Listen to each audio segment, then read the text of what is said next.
en seguimiento al asesinato de un hombre en un centro de rehabilitación para personas con adicción al alcohol San Juan Bautista, ubicado en el municipio de Alotenango, Zacatepeques. Este lunes 2 de mayo, personal del Ministerio Público y elementos de la Policía Nacional Civil realizaron 3 diligencias de allanamiento, inspección, registro y secuestro de evidencias en los municipios de Ciudad Vieja y Alotenango.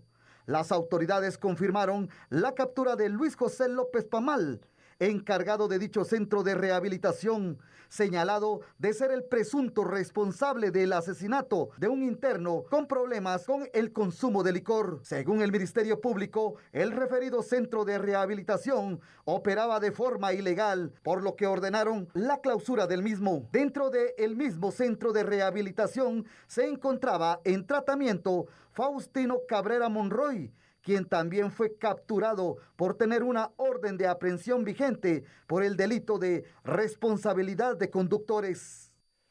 Vaya centro de rehabilitación, televidentes y Sandy, si eso es rehabilitarse, la verdad que creo que no es la forma adecuada. Este es un tema muy serio y es un tema bastante grave, fíjate Sandy, porque es cierto, en Guatemala hay centros de rehabilitación que funcionan como deben de ser, sí, que cobran lo que tienen que cobrar, que obviamente no es un costo bajo, también es cierto, pero que se logre el objetivo. Sin embargo, ¿sabes qué es lo triste? Que la mayoría de ellos pasa por situaciones como estas, en donde hay graves violaciones a los derechos humanos y hasta donde se cometen hechos delictivos. En este caso, literalmente, el homicidio o asesinato. Habrá que ver cuáles fueron las circunstancias para tipificar este hecho que sucedió y que además muchos de ellos, como este caso también, funcionan de manera ilegal. Vaya terrible situación. Así es, Julio. El punto aquí es que como faltan los controles, las supervisiones que se puedan realizar, entonces se van a seguir dando, porque cuando tú ves las instalaciones de este centro de rehabilitación, tampoco es que estuvieran súper escondidas, no, tampoco es que estuvieran así tan clandestinos, estaban a la vista, probablemente pues toda la población conocía el lugar, pero no sabía que estaba sin control, sin registro, que estaban actuando en la ilegalidad. Sí, y aquí viene un problema que ya lo vamos a actualizar luego con los datos. Es que también hay un departamento, ¿no?, del Ministerio de Salud que tiene a su cargo, llamémosle así, el control de este tipo de centros. Pero es que no llegan ni a 20 personas los que lo hacen a nivel nacional. Ahí está la debilidad también. Exactamente, y estamos hablando que funcionan al menos 70 en la regularidad en el entorno de lo que es la ciudad capital y los municipios y departamentos circunvecinos. ¿Cuántos podrán funcionar como este sin que se conozca a cabalidad la forma en que lo hacen, Sandy? Julio, pero en este punto vemos entonces la debilidad en cuanto al personal que puede estar en esta dependencia y que no se den abasto para ir a supervisar. Así es. Pero no existen esas comunicaciones con las autoridades municipales, por ejemplo, donde ellos les puedan informar. Qué buena pregunta. Sobre estos datos, porque imagínate, repito, aquí se podía observar muy bien. Sí, estaba a la vista de todos. Entonces, las autoridades municipales no tenían conocimiento de que existía y poder trasladar la información al Ministerio de Salud, a esta unidad en específico que tú indicas. Es parte de lo que uno no se explica, fíjate Sandy, porque obviamente en cada municipio pues tiene que haber un control, ¿no? Para eso es que políticamente estamos divididos en 22 departamentos y 340 municipios para llevar todo tipo de controles sobre cualquier negocio, desde una tienda que funciona, una farmacia, bares también, discotecas que tienen una regulación municipal distinta y no digamos cualquier situación que tenga que ver con la salud. Pero aquí lo que vemos es una situación también bien concreta, el desinterés y la desidia que hay en todo tipo de nivel institucional por las personas que van a parar a cualquier sitio, así sea para el efecto de desintoxicarse, entre comillas, de lo que la gente llama la adicción comúnmente, pero que es una dependencia, tanto psicológica como dependencia física. Qué cosa más terrible. Terrible, Julio, porque imagínate, una persona va a este lugar o sus familiares o sus amigos deciden llevarlo, lo convencen, porque también no es que todas las personas que tengan esta dependencia a la fuerza quieran buscar ayuda, sino que también es una situación que se sale de control y que ya están tomando como una medida ya desesperada. Es correcto. Ese tipo de centros para que les puedan ayudar. Y que al final, imagínate, tú los lleves y los vayan a matar o al final violen entonces todos sus derechos. ¿No? Exactamente. Sí. Qué difícil y sobre todo que, bueno, y vaya que en este caso se está investigando, pero no sabemos también si ha pasado en otros centros, si ha quedado en la impunidad, o estos vejámenes también que algunas personas comentan que sufren en lugares como estos, el trato que les dan también por su adicción o su dependencia.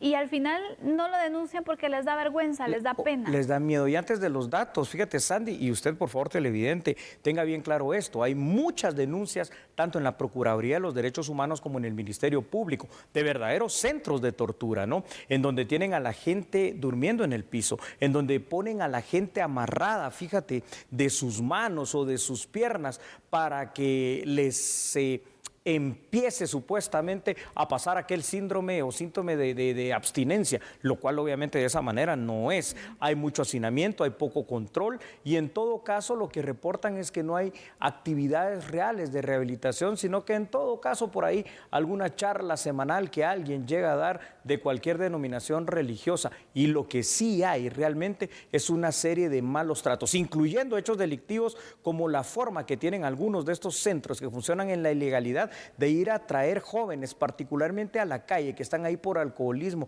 o drogadicción, los llevan cuando ya les pasa el efecto de la droga que consumieron, les obligan a que digan el contacto de sus familiares y les dicen, miren, aquí por 500, por 700 semanales o al mes, se lo podemos tener interno para que se vaya a rehabilitar. Y es una forma casi de extorsión, o sin por no decir un secuestro, Sandy. Exacto. Vamos a ir con unos datos, Julio. Es importante también poder mostrar cierta información sobre este tema que tiene que tener mayor control y mayor atención de parte de las autoridades. Sí, Sandy, claro. Como ya dijimos, el Ministerio de Salud es la institución encargada en el marco legal de llevar el control de los centros de rehabilitación de adicciones. Esto lo tendría que hacer a través del Departamento de Regulación, Acreditación y Control de Establecimientos de Salud, que por sus siglas se conoce como el DRACES. Sin embargo, funcionalmente este departamento es demasiado pequeño e infuncional, mientras que los centros de rehabilitación registrados sobrepasan fácilmente el número de 70. En otros datos, Andy, a lo sumo se llega a una sanción de tipo económico, y esto es triste, ¿no? En estos lugares, muchos de los cuales son verdaderos centros de tortura para los internos. Luego sí los cancelan o los clausuran, pero se tiene que dar una muerte o algo grave para que esto pase. Si bien es cierto, se debe aclarar que sí existen en Guatemala verdaderos centros de rehabilitación que cumplen con toda la norma, con toda la regulación. La mayoría de ellos están cometiendo toda clase de arbitrariedades. Por su parte también, Sandy, las denuncias que hay en la PDH por violaciones a derechos humanos y en el Ministerio Público por hechos que constituyen delito penal, tiene que ser un fuerte llamado de atención para las autoridades encargadas. El Ministerio de Salud tendrá de alguna manera que controlar el operar de estos centros, pero por el momento eso parece lejano de que pase, simplemente porque no hay una forma institucional de hacerlo realidad. Así es, vemos entonces casos como estos que hacen el llamado a las autoridades a que puedan reforzar esos controles, a que no dejen el abandono a los centros de rehabilitación, porque al final se encuentran aquí personas, seres humanos que están buscando ayuda, que necesitan salir adelante de un problema que es muy difícil, Julio, y que al final entonces están tratando de enmendar su vida, de cambiar, de transformarse y de poder ser entonces personas diferentes, sin estas dependencias que al final también les traen otros problemas en su vida a nivel tanto personal como familiar. Y con casos como estos, donde incluso estaba la publicidad que decía centro de rehabilitación, estaba muy bien identificado. Vean ustedes esa manta, centro de rehabilitación. No estaba tampoco oculto. Eso es lo que yo no comprendo de por qué también entonces no se le da seguimiento. Probablemente usted se ha encontrado otros rótulos, otros lugares, en otros muchas centros partes que están funcionando, y la pregunta aquí es, bueno, ¿son legales o son ilegales? Incluso los familiares o las personas que llegan y confían su rehabilitación a estos centros, tampoco es que se busque si están registrados o no, probablemente porque como son famosos, porque se los refieren de otro punto, pero no saben a lo que van a ingresar. Exactamente, van realmente a una situación dramática, una situación seria, ahí lo tenemos.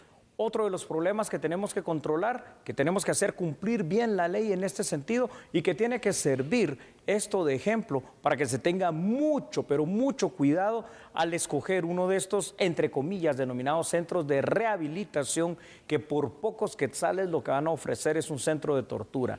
En general, digamos que un centro de rehabilitación que esté operando de una manera regular, que tenga médicos, que tenga tratamiento de medicinas, pues va a cobrar, y no va a cobrar un precio, digamos, que sea económico. Estamos hablando de alrededor de 5,000 a 8,000 quetzales, puede ser mensual o semanal, dependiendo del tipo de centro, y no, lo que ofrecen muchos, de 500 a 700 quetzales, que lo único que va a encontrar ahí su familiar es la tortura de todo tipo que le van a dar. Vamos a continuar con la información.